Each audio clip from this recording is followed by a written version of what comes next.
Hello my fellow riders, this is Chris at Ride and Reviews, and today we're going to be looking at the Keeway RKF125cc. Now here is the RKF125, and this is a Euro 4 bike. This means that it has to have headlights on all the time, fuel injection or electronic carburation, and it has to have combined braking.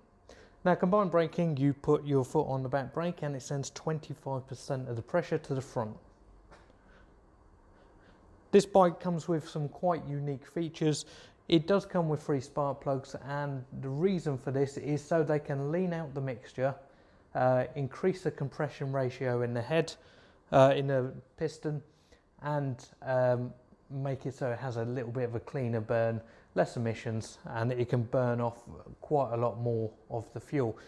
In theory, that should mean that the miles per gallon goes up. It has got a 10-litre tank, and that should get you somewhere in the region of about 300 miles. Comes with 17-inch 130/70/17 rear tyres and 110/80/17 fronts. A push ram rear suspension, and that has 50mm worth of movement, and it has the standard forks, telescopic forks at the front, and that has 115mm of movement. The seat is really nice.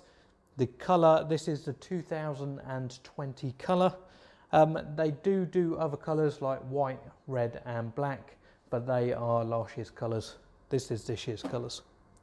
So it comes with a full digital display on the front. And the fit and finish is really nice on this bike. It's got to be one of the best finished bikes in the UK when it comes to the Chinese market. And if you put it in with like Suzuki, Honda and Kawasaki, or some of their 125cc range, it wouldn't look out of place right next to them. So what we're going to do is we'll do our 360 view. We'll have a look all the way around and have a look at some of the other features on the bike. And then we will take it out for a test ride and see what happens. I haven't rode one of these yet, so we will see.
So we're going to do this the same way we normally do: spec, design, comfort and cost of riding.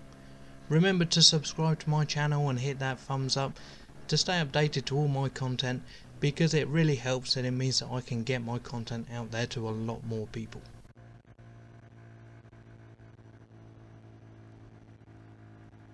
Spec.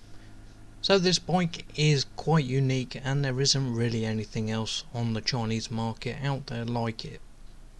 The engine was specially developed for the RKF and the RKR bikes, and there is no other bike on the market with this engine.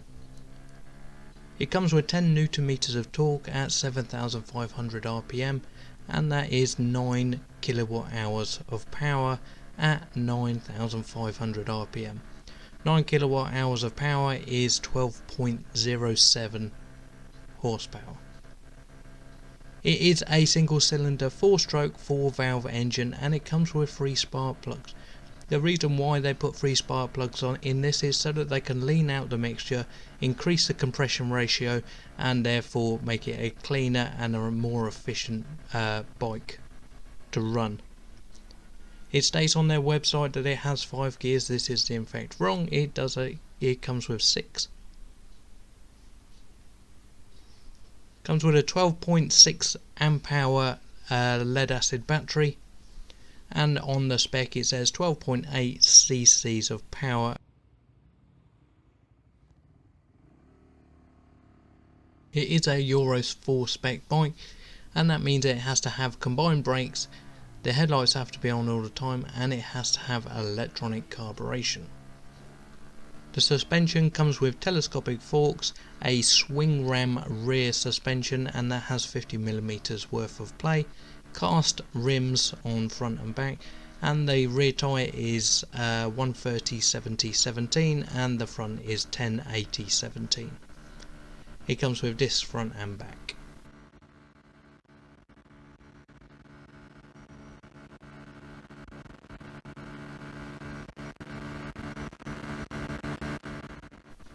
Design. So this bike was manufactured in Storied Italia, and they make the Benellis also. You can tell that somebody has sat down and spent a lot of time and effort designing this bike. The engine was designed specifically for this bike, and other than its sister, the RKR, there is no bike on the market with this engine. The headlights are really bright, and they light up the road really well, and it has the ring around the headlights for sidelight. The only other bike that you can compare this to in riding style is the Scrambler, and that comes in at 14.8 horsepower. This bike comes in at 12.07, but I'm pretty sure you wouldn't be able to tell the difference on the road. They've both got a very similar top end speed. The pull on this I would say is better, but I believe the Scrambler is geared down quite a lot. Now the other thing is the looks. This bike really does look nice, and you can tell that it is put together really well. I don't think you would ever have any problems with poor plastic quality or your poor seat quality or anything like that.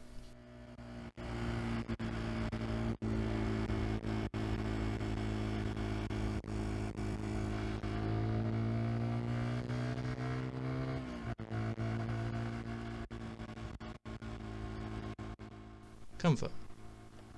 So this bike is really designed for one person. Yes, it has a capability of taking 2 people, but on this sort of bike it's not going to be very comfortable to do so. Because of the engine performance and how much speed you can get out of it, I would say that this is a really good bike for a longer commute. 125cc motorbikes are generally designed for the shorter commutes, but this has quite a nice engine, whereas it can take up the extra slack of the longer distances. The suspension is fairly firm, but that is good because it means that you get a lot of feedback on your handling. The seating position is really nice, and I don't think you're going to get things like numbum after riding this for 20 minutes or so.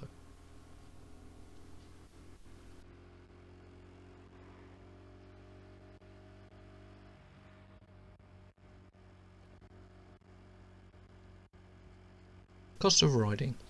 This bike comes in at £2,299 plus £100 on the road. It comes with Keeway's 2-year warranty, which covers parts and labour, and that is non-consumable items only. Tax on this would be £20 a year, but your first year's tax comes with your bike. Insurance for a 17-year-old, you should be looking at £350 to £500, depending on your situation, your area, and which insurance company you go with. Remember, you will definitely need a helmet, and I would suggest you get some good boots, a good jacket and a pair of gloves also. So you need to take that into consideration when you're doing your cost of your bike. To fill the tank up on this, you're looking at about £14, and that should take you 300 miles. Maintenance, you will have to do your first service at 300 miles, and then it increases by 1000 miles, 1500 miles each service interval. Remember, at 5000 miles you need to change your chain and sprocket, or if you're a little bit rougher on your bike, then you may need to change them sooner.